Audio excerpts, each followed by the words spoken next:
As much as I wanted to explore the asteroid belt with my two angels, I decided it was good for Lux to have some private one-on-one time with Gregory.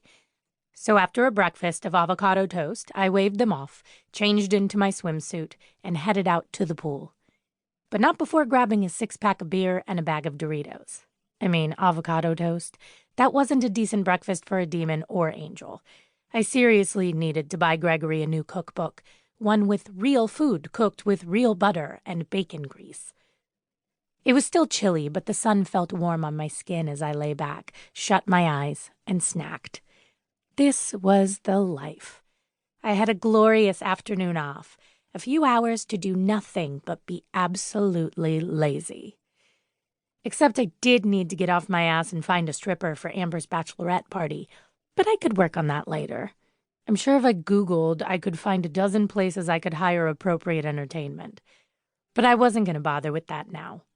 Nothing was going to interrupt my lazy moment. Nothing. Something bit down hard on my foot, and I screamed, Doritos and beer spilling everywhere as I jumped up from the lounger. It was an undead rat, and he'd brought friends.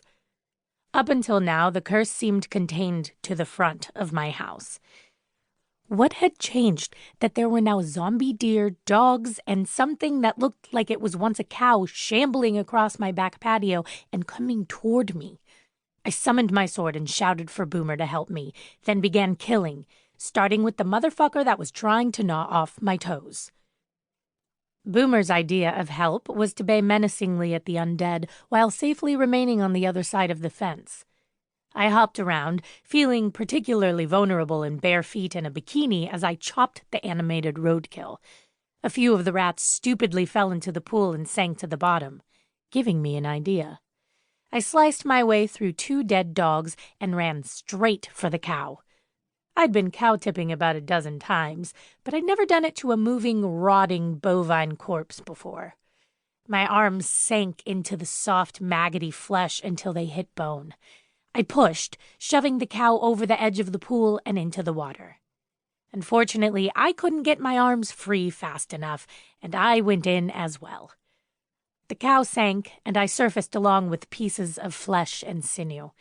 A splashing noise caught my attention, and I turned to see all the zombies leaping into the pool like lemmings off a cliff. I kept treading water, and they kept coming and sinking. Waiting until I was sure there were no more, I swam to the ladder and climbed out. My pool was a disgusting mess of dead animals. I wasn't sure how much I'd have to pay my maintenance guy to clean all this out, but I'd need to do it fast before the whole thing started to stink. I hosed myself off, made a quick phone call to the pool company, then went inside. Terrell was standing by my dining room table, eating my leftover chicken wings and drinking a beer.